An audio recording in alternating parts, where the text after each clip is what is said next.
This is what a loyalty test looks like. Did the President of the United States pardon a convicted narco-trafficker? Yes. Who won the 2020 election? I'm not going to do this with you. This is a job interview. We've established that you have an obligation to be honest and forthright with the committee. Yes, you do have an obligation to be honest and forthright with the committee? Yes. Who won the 2020 election? Like I said, I'm not going to get into that with you. But you do have an obligation to be honest and forthright with the committee. Is anything that I just said not honest or forthright? Yes, you're not being honest or forthright. Who won the 2020 election? I think I've answered the question. We can keep doing this. Well, we're going to keep doing it because you're not being honest and forthright. I'm not going to engage in the theater. It's a simple question, Mr. Clayton. And I've answered Who won the 2020 presidential election? I've answered it. You're here asking for the support of senators to lead America's intelligence community. We've established that you have an obligation to be honest and forthright with this committee and with the American public, but you refuse to answer a simple matter of fact about the 2020 election. Is that right? No, that's not right. Then answer the question. Who won the 2020 election? I have answered the question. Answer it. What is your answer? I've given you my answer. What is your answer?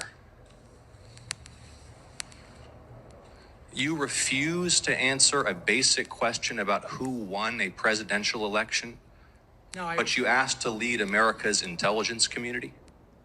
Isn't it humiliating to be unable to answer this question, to have to indulge the president's delusions? We know, you know, everybody in this room knows the truthful answer to that question. Why can you not give it? I think I gave you the answer. First off, I understand why people are platforming and hoping to run Jon Ossoff for president in 2028. That's pretty clear at this point. I mean, he is running an anti-corruption platform. So more on that later as we get down the road. But what you're seeing there is Jay Clayton, who wants to be the next director of national intelligence for the United States of America, unwilling to answer the question of who won the 2020 election. And that is because he is performing and passing a loyalty test for dear leader Donald Trump. During Donald Trump's first term, that culminated with his failed insurrection on January 6th, he did not have a litmus test, a requirement that everybody who worked in his government bow to him on every single issue. And as a result, he learned a very hard lesson for a would-be fascist, because there were folks who were willing to hold the line for democracy. There were folks who were willing to stand up and refused to violate the law. There were folks who stopped him multiple times throughout his first tenure as president, and definitely in the run-up to January 6th, and definitely on January 6th. And he's real bigly mad about it. He's been mad ever since he failed at instigating a coup. He failed at an insurrection on January 6th. Narcissists do not like to be told no. Narcissists hold big, fat, huge grudges forever. He is hell-bent on retribution. As I have said, as I have been saying for a year and a half, he wants to get revenge for his failed insurrection. He's destroying the American economy. He's dragging us into wars. He is pillaging all of our American taxpayer dollars. He is trying to destroy this country because he's so mad that he lost to Joe Biden and that he failed at doing a coup. He's a big fat fucking loser, and he is trying to punish all of us now. Likewise, he learned that starting with this term, a requirement to work for him, to work for the fascist regime of Donald Trump, is that you must be an election denier. We all know that Joe Biden won the election and that he spent 4 years as president. We all know that during those 4 years, while establishment Democrats, while a lot of us were living in a fantasy land where we thought, whew, this nonsense is all over, Donald Trump was building his power. The Heritage Foundation was behind him.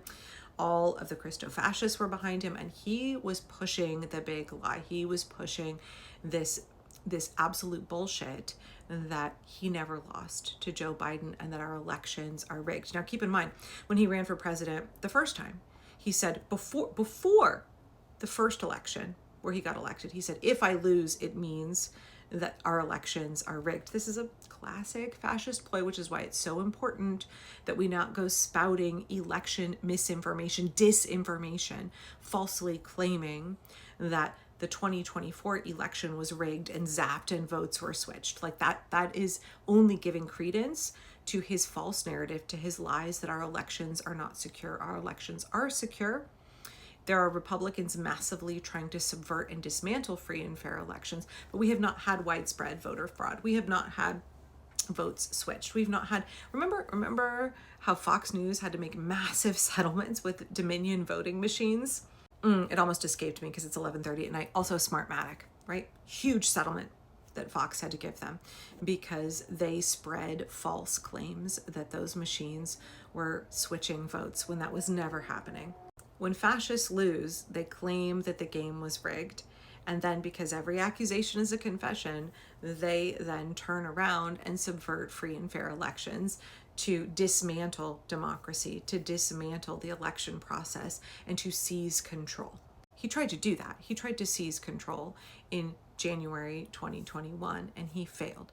And so he made it a litmus test, a requirement. If you want to work for him this time, you have to pass every loyalty test. You have to be willing to do everything for him. There is no line that you won't be willing to cross. There's no way that you won't be willing to prostrate and subjugate and humiliate yourself to prove that you are loyal to him, because he wants to know that when it comes down to it, when he does the insurrection, that you won't stand up to him like all of the guys in his first administration who did. He wants to know in advance that you will debase yourself in every possible way, so that when the moment comes and he says, I want you to do this illegal thing, I want you to destroy democracy, I want you to do whatever I want, no matter how vile and illegal and awful and inhumane and cruel and violent it is, no matter if your name will go down in the history books as having destroyed democracy, I want to know that when I say jump, you will jump. I want to know that you will, like, no matter what, you will serve the will of dear leader.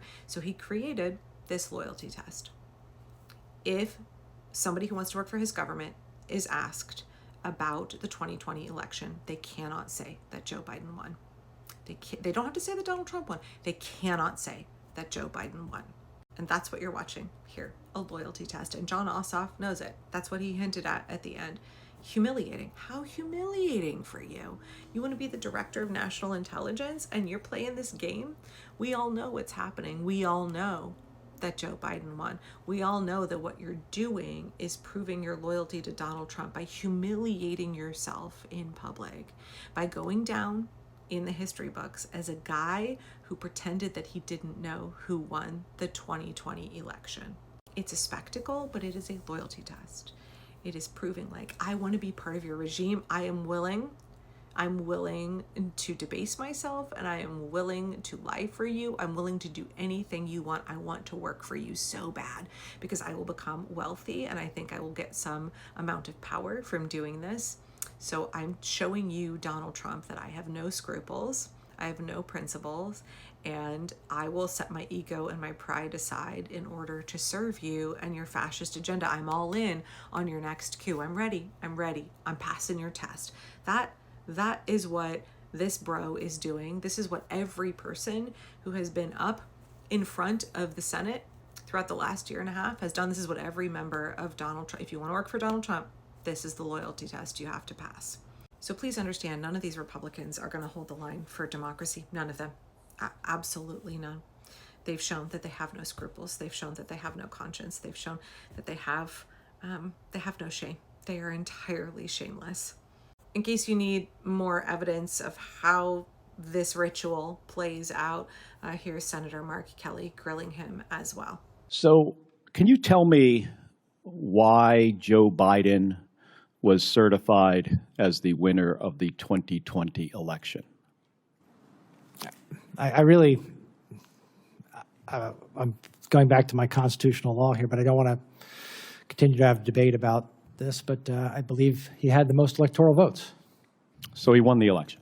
he followed our process, had the most electoral votes, was declared the winner, and who has the most electoral votes? Is it the person that wins or the person that loses? I think that's your characterization. I'm not going to continue to The do reason this. why we struggle with this, and I think it's especially important in the job you're nominated for, is because it seems that folks who are nominated for these positions just fundamentally refuse to disagree with something the president says. And the problem I have with this is he isn't in the room today. You're going to be in a room with him many times. And at times, you should have a difference of opinion. And if you can't disagree with him when he's not in the room, are you going to be able to disagree with him when you're sitting across from him in the Oval Office or the Situation Room?